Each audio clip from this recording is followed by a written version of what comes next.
Seems like a simple enough shot, right? How many times have you practiced this shot around the practice green before you go to play without any problems, only to find that under a little bit of pressure, execution becomes somewhat different? Well, if you have, you're not alone. This is golf. My name's Luke Brosterhous. I'm the Director of Instruction here at Haymaker Golf Course in Steamboat Springs, Colorado. Through many years of teaching, I discovered that many golfers experience this very problem. And I had the opportunity to study sports psychology to understand why this is the case. How is it that we can practice only to go out on the course under real performance conditions and have problems executing even the simplest shots? Well, let's take this shot for example. We've got a short 15-yard chip, relatively easy for most people to achieve. But what happens is, under pressure, our brains and bodies don't always connect. So what I'm going to show you here in this short demonstration is, first of all, how the club's designed to work for you. Secondly, how your body is designed to move the club. And third, how your brain works best so that you can utilize all three of these things to execute on the golf course. Okay? So first, if we look at a golf club and we're just to intuitively observe how it's shaped and designed, we get the impression that somehow we need to get the club under the golf ball, when in fact this is not the case. Think of the club as like a jet engine. Okay, think of the ball as a wing. The club comes down, compresses the golf ball in a downward descending blow. The ball then spins up the face. Now it has backspin.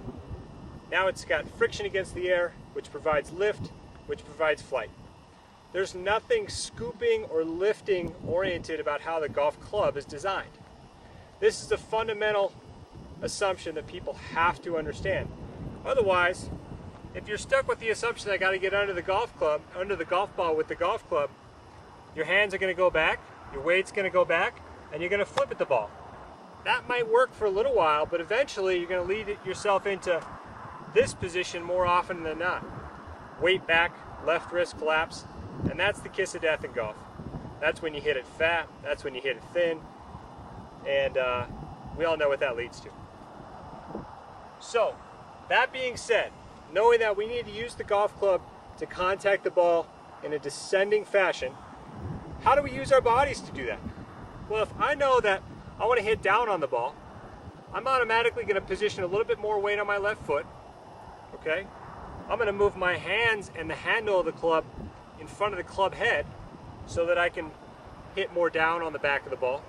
And the third thing I'm going to do is I'm going to pivot my body so that I face the target when I'm finished. Okay?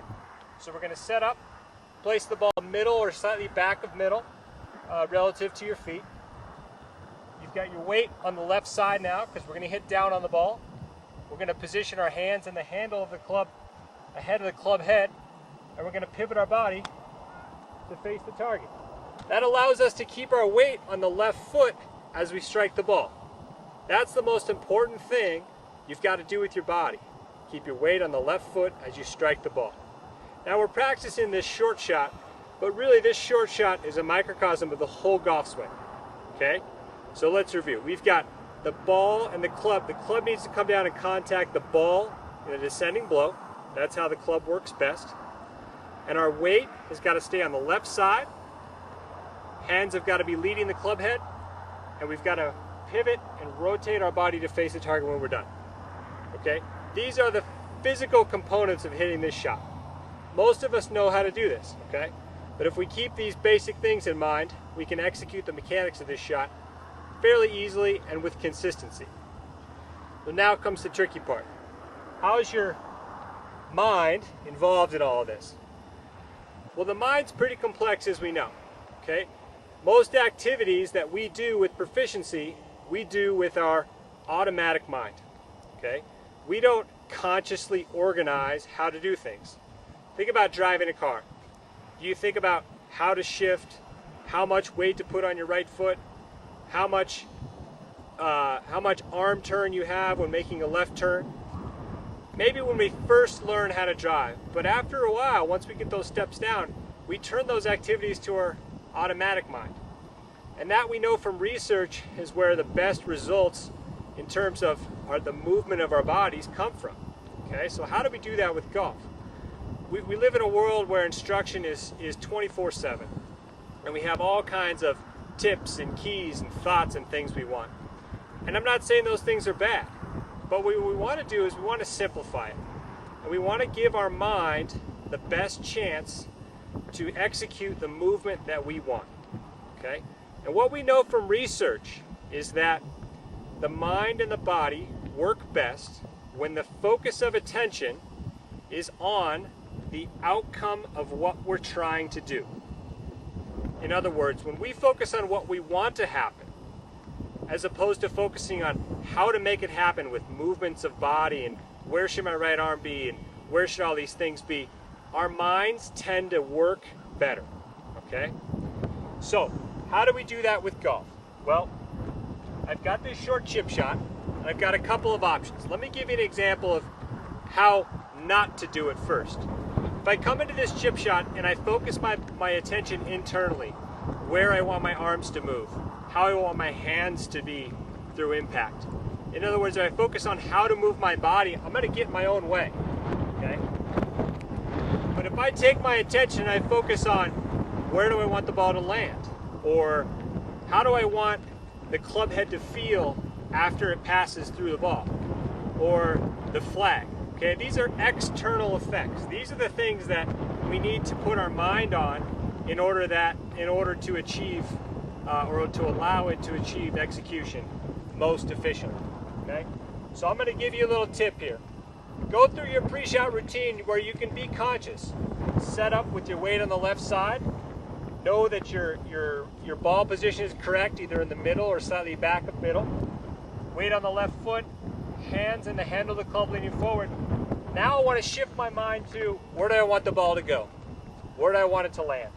Okay, and just hold that image or stay connected to that image through the stroke. Okay, most people when they swing, they'll get here and they'll think, oh, I need to rotate my hands. Oh, dead. Kiss of death. All right, so real quickly, just to review. You've got the physical components, which are the golf club and the body. You've got to know that the golf club is designed to strike down on the back of the ball, which lifts the ball in the air or propels the ball in the air, as opposed to lifting or scooping. Okay. Secondly, the body's got to be on the left side, weight's got to be on the left side. Hands in the handle of the club have got to be ahead of the club head, and we've got to pivot the body onto the left side. The last thing, once you've mastered that conscious pivot, you can let that go, okay, during the swing. That's a practice key.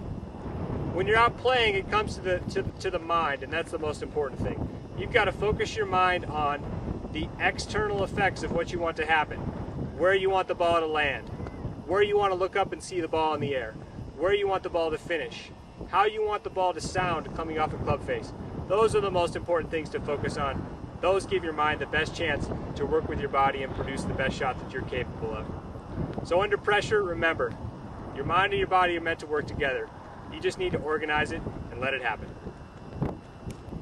Hi, I'm Luke Brosterhous, Director of Instruction here at Haymaker Golf Course in Steamboat Springs, Colorado.